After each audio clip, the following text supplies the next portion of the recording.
Hello and welcome to Uncommon Gents, the podcast episode. What is it, Pate? I think we're on 6 now. I think we're on 6 or 5. 5 or 6. Could be 5. Could be 6. Doesn't matter. There's no way to know. Science can't give could us just an answer. glance with your eyeball down at the bottom right corner, but that's not your business, is it? Yeah. You could just be watching this one. Who cares? You need to be focusing on driving if you're in the car. That's my co-host, Pate Gardner. I'm Timmy Clacius. Hey, we I'm are Pate. Comedians and workers, general workers in the cities of Labor. Carolinas, basically. Mm. Laborers. We're out here. What would you do for work if you had to say it in one word? Logistics. Freight? Logistics? Yeah. What you know what I would say? What? Operations. Okay. Yeah. So operations that's what and you do. logistics. Two pretty logical professions, right? We're logical guys. Yeah. Common sense stuff. We like sitting in front of a computer. Yeah, emailing. Yeah. People, like Sending heads of emails. state and stuff. Ignoring phone calls. Oh yeah. Okay, here we go. Gadgets. Yeah. Good idea. So, at what point are you on Do Not Disturb, and who can break through it, and when do they? My phone is on Do Not Disturb every night when I go to sleep. Which is what time? It varies, but it's somewhere between 9 and 12 a.m. 9 p.m. and 12 when a.m. does it come off Do Not Disturb? When I wake up. Which is what time? 6:30. So if someone calls you between these times, it goes right to voicemail. Correct. And if it's not between these times and someone calls you and you look down and it's no caller ID, what do you do? Ignore it. And if it's caller ID of someone you're kind of friends with, what do you do? Answer it. Okay. Oh, wait. You're talking about if it's on Do Not Disturb? No. Oh. Not on Do Not If I know somebody, I sort answer of the know, phone. like an acquaintance. Sort of know? Yeah, you've just talked to him a few times. I would wonder why they're calling So me. you'd wait for a text. Yeah, if they have my number, I'd be like, So you what don't is it? answer the phone much. Um, Because your job implies you do it all the time for certain hours, for certain positions. So why would you do it in your personal time? Right? I guess. Yeah. Yeah. I'm the same way. And I have a Fitbit and a Kindle and a phone, and they all go on airplane mode sometimes. And I think it should for everyone. Some people don't use Focus. Do you use Focus? No, I haven't used Focus. Have you heard of it? Yeah. Describe what you think it means. It limits certain app availability, right? You can set certain apps to be available on your phone. Or, delete apps from Okay. me. So here's what I use Focus on Apple products. So you can go scroll down, right? And then there's Focus. You click it. Do Not Disturb. That's the one everyone uses, right? That's what I use too at night, obviously. And what happens on Do Not Disturb is if you call twice in a row, it'll ring. Yeah. Does that happen to you? Sometimes. Who is it? Your wife? Usually. And do you answer? Yes. Me too with my girlfriend. So that we're on the same page. Yeah. And if you don't, you're so busy that you can't touch a button. Sure. Yeah. And that's nobody's fault. We're just talking about the ethical use of phones, right? Of course. Yeah. We're not reachable at all times. Me or Pate. You know that. Yeah. And these guys need to know it because they might DM us, these people watching. Of course. Would we respond? I might. What would you say to them? Hey, what's up? I guess it depends on what they said to me. They want you to What do they want wanna to know? money for a promo spot. Oh, then I'd be like, yeah, talk to me. You talk to them. Yeah. So we're just trying to get the ground rules. But When the money calls, I pick up. Exactly, but no other calls are picked up. If it's a vibe check, get away from me, right? Sure. Exactly. And then there's another mode I have called reading. Reading. You know what reading does? No. It means I'm reading a book because I read books a lot. I'm reading a few right now. A lot, actually. Probably 5 books. Yeah. And when I'm in reading mode, I don't want to be reached by anyone but my close associates. And I don't want any apps but a few necessary apps. So when I'm on reading, only like 7 people can reach me. Oh, nice. Everyone else is silenced. And a lot of apps like TikTok, YouTube, Instagram, off. Not even available. It's like photos. It's like very baseline app, like a flip phone. Huh. It's a good pitch, right? Yeah. And at this point, it's work mode. That's when I'm working hard. And I'm like, if you're my friend, don't hit me up. For real. I won't answer. Because if it's 7 p.m. or 5 p.m. or 4 p.m. on a Tuesday and I'm like doing something work related, it needs to be on reading because it's busy time. Yeah. And that's what the point is. That's why here's the thing, and this is why I bring it up. My mom, her phone's going on Do Not Disturb at night, and she doesn't know why, and it's not coming back off, and she doesn't know why because of an update. So she calls me or whatever. I miss a call. I try to call her back, voicemail, right to voicemail. And I call again, ring, voicemail. I call again, then she picks up. She's like, hello. And I'm like, what are you doing? And she's like, no one's calling me anymore. And I'm like, you're sending everyone to voicemail. And she's like, how? And I'm like, you're the moon. You see the moon. She's like, what is it? It goes away in the morning. And I'm like, I know. Give me your phone. So she's got the hours set. God, it's I know. automatic. No, it automatically updated to that. And so old people across the nation with iPhones, and everyone's parents are either solving it quickly themselves, good, or asking their family members to help them, bad. And my mom was doing the bad one, right? So I take her phone from her, and it's an iPhone like I have, in a case, in a big mom chunky case, and I'm like, give it to me. It's like a child's phone almost. You know, it's pink and purple, and I'm like, give it to me. And I scroll down, it's all sticky with syrup or whatever, and I'm like, I'm just kidding, it's not. I'm just making fun of her. No, it's a fine phone. It's just like this. It's a normal looking phone. I'm just joking around. But I'm like, okay, I'm gonna set it so reading is on at these times, but these people can reach you. And I list all of her contacts. I'm like, if you want them to text you at all hours, say yes. I'm like, your best friend, your boss, your coworker, your friend, your sister, your brother, your mom. And she's like, yes, yes, yes, no, no, yes, no. And I just quickly do it. Send it. It's operations. It's my whole job. And then I'm like, done. Your phone is better now. It's fixed. All you had to do was a few setting adjustments. But those stressed me out, right? Even recounting the story stressed me out. Yeah, I don't. You don't do that with your parents? Oh, I have to fix shit for my parents all the time. Do they have iPhones? My mom does. Are they on D&D a lot? My mom might be. She doesn't answer the phone. Huh? Okay. She doesn't use her phone. My mom's always playing Candy Crush. You have to call my mom and then wait for her to call you back. Literally all the time my mom's playing Candy Crush in her front porch. So that's why this is the fundamental reason of why it upset me. Is because when I call her, I know she's on her phone. That's what infuriates me. And then when she doesn't pick up, I'm like, you know what I mean? Craziness. Yeah. Why? You're playing Candy Crush on the front porch. Why can't you answer your son's call? Because when my girlfriend calls her mom, pick up first ring. I call my mom, nothing. Same with my dad. They're an isolated family unit. You know, they're like silence. So I'm just used to being isolated. But my girlfriend, her family for generations have been tight like that. Southern people.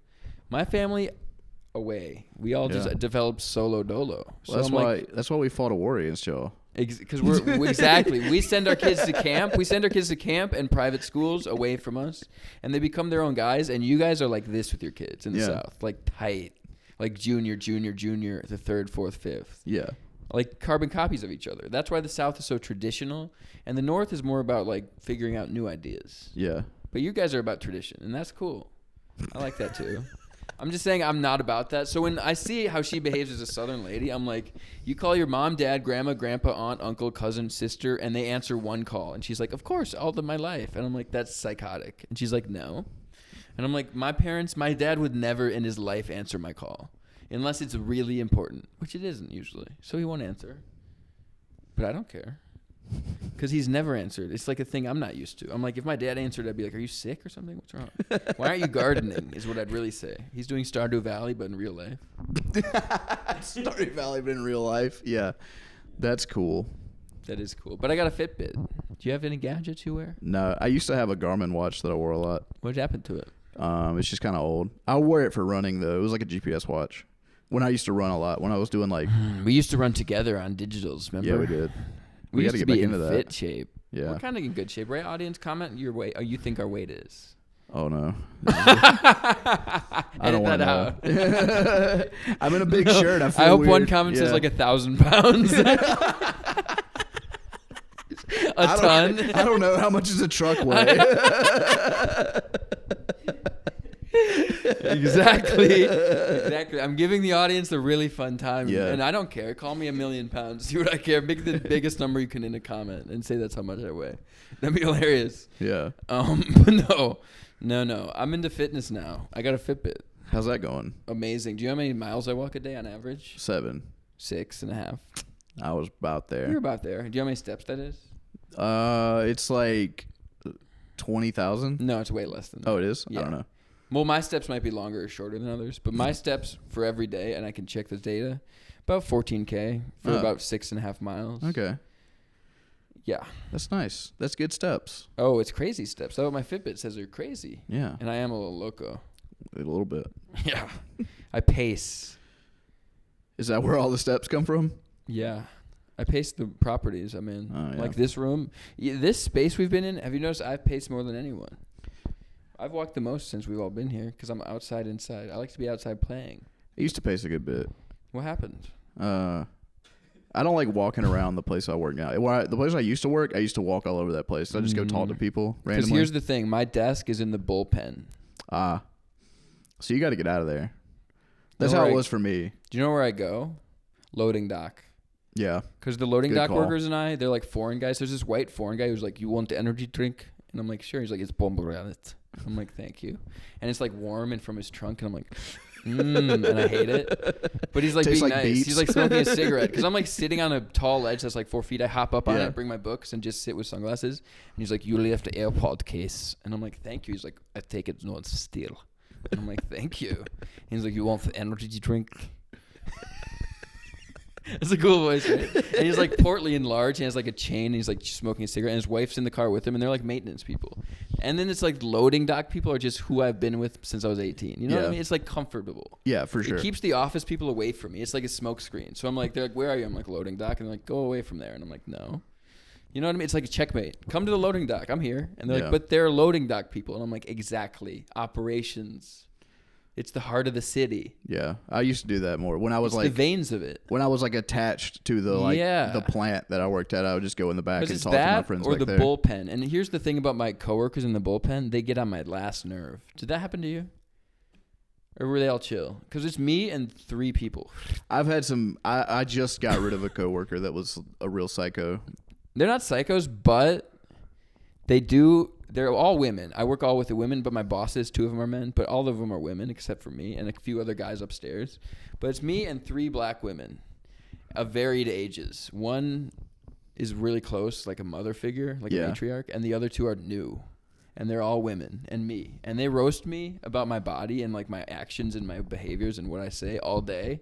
Literally. Like they'll be like, you nasty. And I'm like, I swear to God. And that's exactly what my boss will do. He'll start laughing and she'll be like, you gotta go to the gym, you nasty. And I'm like, and she's like, don't nobody want a big nasty sloppy white man. You get a haircut. She says stuff like that and I'm like, would you not say that to me? And then if I get a snack, she's like, oh Lord, he got Snack Kingdom back there in his corner. I never let anybody at work see me eat. Exactly. Never. I'm already self-conscious. Never open myself up to that. And I'm like getting snacks to my corner, and she's like, "Look at him, we're walking him with all of that." And I'm like, "Get away!" And she's like, "You just ate lunch, you nasty." And I'm like, "I didn't eat lunch. I have to like levy my meals." I'm like, "I didn't eat lunch. Can I have chips?" And she's like, "You nasty sloppy pig boy." And I'm like, "No, I want like, popcorn." They'll come out. They'll come up there and be like, "Hey, there's cake down there." And I'm like, "Yeah, you hide it." Yeah, I'm like, "No way, no, I'm not eating that cake. It's a trap." It's in your jacket pocket. Yeah, your hands like, just. You're not going downstairs to get some cake? I'm like, why? So you can see me eat cake? No way. I'm the You'll same. never know when I eat know. cake. If there's a work party, I'm not in it. Like, I won't be there. I go to lunch. I go to Taco Bell. I eat it in my car before I get back. Preach. Say it louder. Swear to God. Eat it in my car before I get back. The burrito shall be eaten in my car in privacy. Yeah, you'll never see me. If I had an office, you think I'm ever leaving it? No. No. Because you see how fast I eat, too. You saw earlier I crammed a biscuit. You see how fast I eat the tots? Just gone. Disappeared. Ghostly. Thank you very much. That's nutritious. Phil, he's still eating breakfast. He's still working on it. I know. He has half a sandwich. Isn't that crazy to us? You and me, we wolf it down. It's probably why he's so small. I know. It's good looking. We're just We're just monsters. We're big and small guys. We're big and short. It's weird. Yeah, we're weird shapes. You push me over, I just roll. Yeah, we're both circular guys. I'm like a weeble wobble. Yeah, you can push me over, but it won't fall down. Yeah, exactly. It's unfortunate that we're spheres. Yeah. I hate it to be a sphere, but here we are. Yeah, you take what you get. You are what you eat. Yeah, that's probably why you're busting out of those pants. I know. These are women's jeans. Do you know that? Are they? Yeah. Lady jeans? You know what size they are? No. 18. I don't know what that means. I thought it was Italian, sort of guy. I have a joke on stage about it, but like I thought it was meaning an Italian designer. And then my girlfriend's like, it's for women, and I'm like, but I like how they fit. Is the button on the other side? I don't know. It's not your business. Compared to where, like, because it's a secret. It's called lady graceful jeans. You're doing the 2005 emo move. Before they started doing mass-produced skinny jeans for men, and all the guys. I know. They would you had go to to shop American in Eagle women's. and buy women's jeans. Here's the thing. I was shopping at a mall in Asheville. I swear to God, at vacation time, which was why we didn't shoot for a while. I was on vacation. But I'm in the mountains shopping at a mall, Asheville's mall. I see a woman's sweater with a turtleneck, bright white, very soft. I grab an XL for myself. I'm going to wear it. You're like, this and is mine I don't now. even feel bad about it. I walk to the counter and she's like, oh, your girlfriend will love it. She's like an older white lady. And I'm like, oh, I was going to wear it. And she's like, it's a woman's top. And I was like, oh, is it? And she's like, yes, you can't buy this for yourself. And I was like, oh, sorry. I thought it was for men. I just lied. And she was like, no, Did you put it back? Yeah. And no, I swear to God, the guy behind me in line was dying laughing. And I'm like, it was a turtleneck and it looked sick. And if she wouldn't have said anything, I would have worn it without any problem because I'm wearing women's jeans at this very second. Yeah. I don't care. I'll wear women's stuff. Are these glasses They look for good. women? They don't look bad on you. Who cares? And are these for women? They're mom cut. Oh, And I okay. have motherly legs. My legs are like a mother's legs. I look like a hen. You got big hips. Oh, yeah. I'm wide like a lineman. Stout. Yeah. Like a mother. Childbearing. Childbearing, yeah. Yeah, like John Mulaney said. You do look like you could I look like a 90s raise mom. a child. I look like Ellen DeGeneres kind of. You look like you're about to smoke a Virginia Slim. When I played football, they would make fun of me and call me Ellen. Swear to God, because I had longer hair and I was like a chubby white kid. They would call me Ellen DeGeneres to bully me. That's pretty funny. I know. That's why it hurt, and that's why it hurt me. It hurt because it was so good. It hurt because it was good, and I was like, "Dang it, that's good." You got me. Can't deny that. That's a good burn. The lights are so bright. You've just been existing under these lights. No, it's because you're under the sun. Oh the sun's shining directly on you. I'm chosen right now. Yeah. I know. I'm like, what is that? Timmy's been dead for years. I took my sunglasses off. I'm like, it's so bright. Yeah. I don't know. You have direct sunlight. I know. Which is good for some plants. I'm not a plant. I'm a guy. Oh, really? Yeah. I couldn't tell. That's what I heard. We have things to talk about. Do you know that? We do. What do you want to talk about? I'm going to get into it. Can you just riff for 1 second about how warm it's been lately seasonally? You guys, this episode is brought to you by Timothy. The South Carolina weather. Cold in the morning, hot in the evening. What's going on? Would you wear a Fitbit? It tracks your heartbeat. Yeah, I probably would. Actually, probably would be good for me to track my heart rate a little bit. Do you know what mine is? Can you guess? What my resting beat per minute? Resting beat per minute? Yeah. I know it very detailed. I can't even know. I'm not even sure. 97. Lower. 79. Lower. Oh, I don't know. What is 65 it? How much is it supposed to be? 60 to 90. 60 to 90. And I'm 65 is mine. Pretty low. My heart beats like this. Really slow. So you're pretty chill. Oh, yeah. I take medication, though. That's the difference. Yeah. My heart's elevated medically to lower. Yeah, but I like it because I like to be calm. Because otherwise, my heart's racing. If I'm not on my medication, my heart's racing. And I'm stressed. It's like 120, which was fast. And I know people whose are like 100 resting. Just racing heart. Not me. But yeah, I wear a Fitbit. It tells you all that. It tells you your sleep. How many hours of sleep do you get at night? About. Like, what do you like? 6 to 7 is what I normally get. 6 to 7? Yeah. I'm 5 to 6. And that's perfect. That's excellent. No more than that, though. 5, and I'm gonna be real groggy in the afternoon. It's 3 and 2 when I get bad. 4 I could do. 4.5 I could do. 5, 6, sure. Yeah, I try to get, but I stay up playing video games a lot, so I might not go to bed. What's your favorite video game? Right now is Escape from Tarkov. I know. What do you do in it? You're in a squadron, right? You have a weapon, a gun. Yeah. Tell me. You're just clearing a building, looking for gadgets and gear. Yeah, you're looking for stuff. You're putting it in your backpack. How many spots in the bag? Depends on what bag you take. Baseline like 20. Bag. 20 spots? Yeah. That's not so bad. You have a gun and you're trying to kill everyone? Yeah. You well, you huh? Do you have a friend in there? Yeah. How many? I have a couple. 3? 2? Up to 4 sometimes if we have like everybody playing, but like 5-man squad? Yeah, sometimes, but not usually. It's usually 3 of us or maybe 4 of us. How long do the games last? Length of game? 20 Video game segment. 20 to 40 minutes. About a Madden. That's about a Madden match. Yeah. Yeah. So it's like Call of Duty, but more advanced. Yeah. I don't like shooters that much, to be honest. It's all I play. I know. I used to be like that when I was in like high school, college, and like Yeah. early out of college age. I would play Call of Duty, Battlefield constantly. Now I was a big Battlefield guy. Me too. All of them. Since Bad Company 2. Yeah.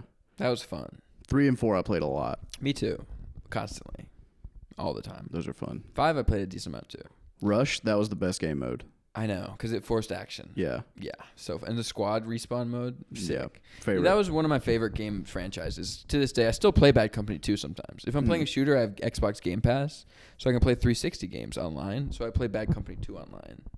Are there still people playing it? Yeah. That's pretty cool. There's a larger community than 4. I tried to play Battlefield 4, and it wasn't a live server on there. Maybe I could get into that. Bad Company 2 has live servers. It was a blast from the past nostalgia. Imagine playing Bad Company with 0 rank.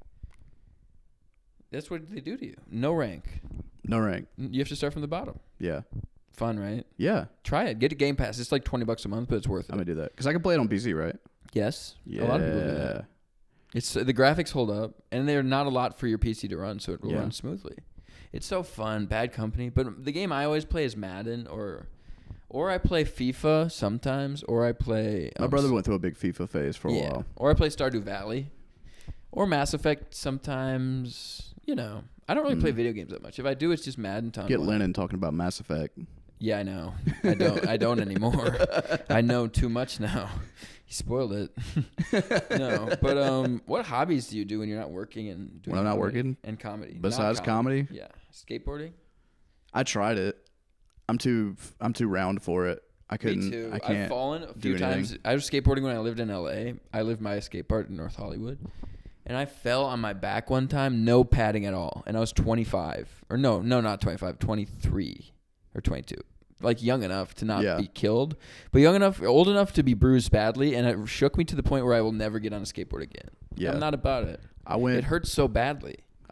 I found out my age pretty quickly the first time I like really rocked my shit. It's not going to be cool. Fell down and like You're not built for it. Fortunately, I didn't put my hand out. Ooh, with my brake. But I like hit right here and just went like this. Yeah. Caught the ground, just the like side of my arm. The husk. And then I hopped up and I was like, okay, that was fine. I'm okay. It hurt. Cool. And then the next morning I was sitting at work and I'm like, my fucking arm, like my arm just was hurting. Of course. I was like, why is my arm hurt? And then I remembered, I was like, yeah, you went skating yesterday and you fell down and you're an old man. So stuff's going to hurt now. Stuff will hurt now. Yeah. I'm 27 and I'm saying that. If someone hits me or I get hit or I get beat up by a guard or blah, blah, blah, I will be hurt by it. Like it'll hurt me. Yeah. I'm still jacked up from events happened previously. Like it just like it sticks with you. Yeah. Like I'm hurt. You carry your injuries. Yeah. I cut myself the other day. See, and you're holding that. Cutting vegetables. So your hobby isn't skateboarding. What else is it? Actually, it's probably cooking. What do you cook? Pie? No. That's baking. Yeah, it's baking. Sorry. I cook, all kinds of stuff, man. Meat. You like cooking meat. I like to cook meat. I know. I'm a meaty guy. I like to cook a burger. I love burgers, so that's a match made in Or heaven. like a Philly cheesesteak. You know what my hobby is probably besides working, which is big. My work comes home with me constantly. But reading books. I know we talk about that a lot on this podcast, and let me apologize. Lame. It's not lame. It's not lame. Let me apologize first, but like I read constantly. I'm reading 5 books. I have 5 books. Have you read them all? No, they're just sitting there looking at me, and I go, I should read that, and then I don't. Can you name them? Or can you picture them? I can picture them. I can't remember. There's an Eckhart Tolle book sitting on my desk that I've been meaning to read for a month. What's it called? Do you remember? The Art of Now or something? No, it's not that one. I'm reading the 46 Laws of a Creative Genius. I'm on law like 25. How's that going? Amazing. It's a concise book. You'd like it. And it's about creativity and how there's rules that you have to break and follow. It's very interesting. And then I'm reading a book called Brand Gap about branding in the digital age. And then I'm reading a book called The Picture of Dorian Gray, which is Oscar Wilde's only novel he ever wrote. And then I'm reading Tender is the Night, which is an F. Scott Fitzgerald book, who wrote Great Gatsby, who everyone remembers. Yeah, he wrote this book too. And then I'm reading Leaves of Grass by Walt Whitman. It's a collection of poems. And then I'm reading a play called The Iceman Cometh by, what's his name? Eugene O'Neill. It won a Pulitzer Prize. And which one's your favorite right now? Tender is the Night, which is the F. Scott Fitzgerald book. Can I give you the premise of it? Yes. Okay. Tender is the Night is like, do you know the Great Gatsby premise, right? Yes. Rich man in a big house. Sure. He tempts a woman. Similar premise, but he switches it to a young woman is rich and famous. She's 17 in France off of a huge movie. First moving picture anyone's ever seen. She's the star. She's 17. She went to private school in France. And her mom, her dad's dead, and her mom are just traveling. They go to France for vacation. There's a villa that Americans own and rent out to vacationers. And the owner of the villa is named Dick Driver. Dick Diver. Dick Diver. Richard Diver. Yeah. Uh-huh. And his wife is named Nicole, and they have 2 small kids. And his wife's like 22, 23, young. But they have 2 kids together, and she's super hot. And he's like 30. And he's just a rich white guy from America who's in France, bought land and chilling for vacation. The rich girl, meets him, and the mom says, no messing with high school boys, mess with grown men. And she sees this grown man crushing it at the beach, and she's like, Mom, I'm in love with him. After first meeting him, and the mom's like, take him from the girl. That's her advice. Because she said this. Wild. A direct quote is this from the book is like, you're financially a boy, but you present a girl, so act like it. Because she's rich. That's what her mom told her as a 17-year-old girl. The mistakes you make are like if a boy makes a mistake. They don't matter. So make a mistake and crush that woman's world. Who cares? And then take her man. And if it doesn't work out, just keep going. That's what the mom told the girl. And the girl's like, you're right. And now there's like drama with all these rich socialites. And Dick Diver is the middleman. Like everyone loves him. He's so passionate and creative and beautiful and strong. And he's like, charming and charismatic. So she's trying to steal her. And now they're all about to go to Spain together in a vacation. And he wants to bring the girl, but not her mom. Her mom wants to stay home with the property and rest. But she wants to send the girl as their like little maid. And he's going to try to bust her back out crazy. And I'm on page like 60. It's crazy. It's a crazy book. And the review from the Huffington Post is like, if you liked Gatsby, Tender is going to blow your socks off. And it's true. It's better than Gatsby because it's a girl doing it. You have barely any socks on right now. I better not blow them off. Well, they're close. And my second favorite book is the marketing book because it's more of a workbook. Yeah. About digital marketing and how to build a brand, which I kind of do with Instagram. Sure. So that's helpful for work, but that's not for fun. Tender is the Night's for fun because I read it and I'm like, nuh-uh, there's a duel happening right now with a gun. Two guys, they had a party. It's like page 60. They had a huge party. Two guys got super drunk. One guy insulted another guy's wife, and now they're dueling. One guy's crying, and one guy's a warrior, so he doesn't care. All right. He's like, I'm going to kill him. We got to wrap it up because we do. Philly's got to get out of here. But it's got hard out. We gotta move out of here. We gotta do it. Thank you for joining us for another episode of Uncommon Gents. We love you. Yeah, read books. We'll see you again next week. Find us on Instagram, Twitter @Pate_Gardner, @Timmy Clasius. Yeah. We love you all so much. Goodbye.